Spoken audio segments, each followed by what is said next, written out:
My Memories by David Butterfield. Port Macquarie 2444. Narrated by Lex Marinos. It is amazing the things one can recall about early childhood.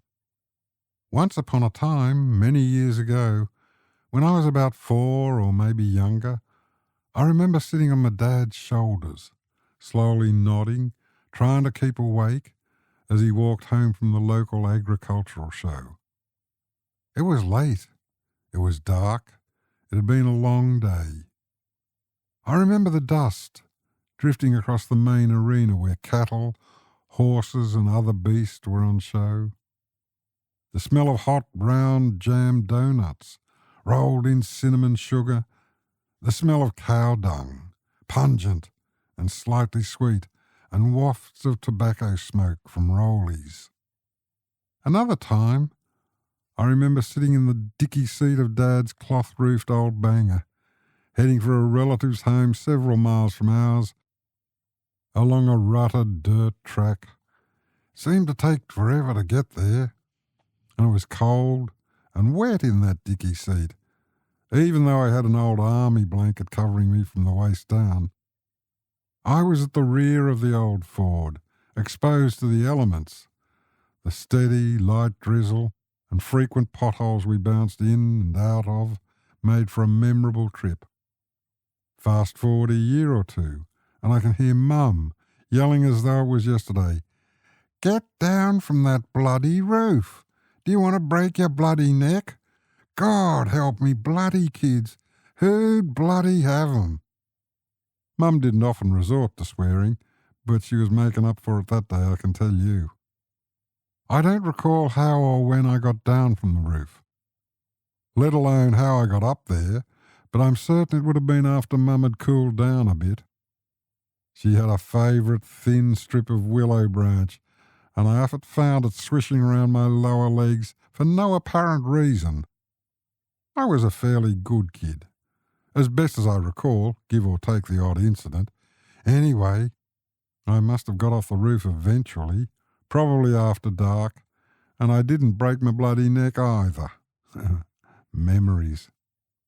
Another time, Mum chased me around the backyard yelling blue murder, something like, "Time you had a bath, you little bugger," and a few, "I'll give it to you when I get hold of you, you see if I don't."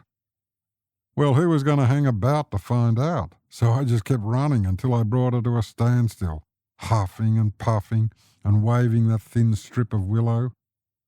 If I listen carefully, I can still hear it swishing through the air in my general direction.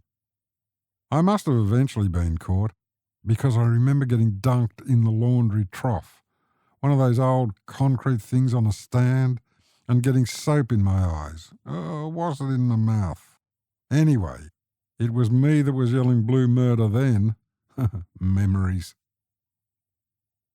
We had a friendly postie, or at least he was friendly with Mum. I know he didn't like dogs or little boys.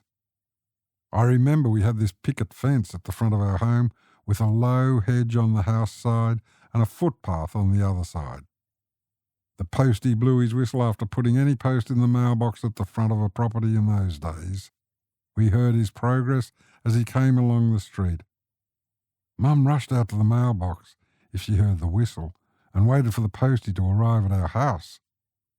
She and the postie had a bit of a chat and a laugh, flirting I suppose you'd call it, but I didn't know that then. All I knew was that he wouldn't get all the mail delivered if he stood yakking to Mum all day. Every now and then, so as not to make a habit of it, but to keep the postie on his toes, I crept along the hedge and let out a loud growl or two. The postie would leap onto his bike and pedal like mad down the street, while Mum and I renewed our game of chasings around the front yard until one or both of us got tired. Memories. The day I had my tonsils out, I remember being in this cream-coloured bed in the local hospital. I was laying on this stiff white sheet. They were starched in those days, and the sides of the bed had a series of vertical bars that couldn't fit a head through. Well, you weren't supposed to be able to.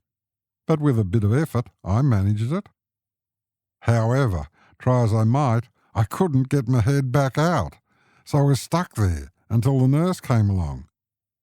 I remember she tut-tutted a lot, then went and got some bloke in a tan knee-length coat.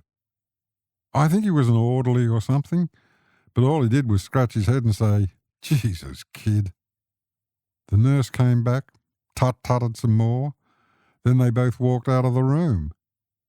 As luck would have it, Mum entered the room while I was still trying to free myself.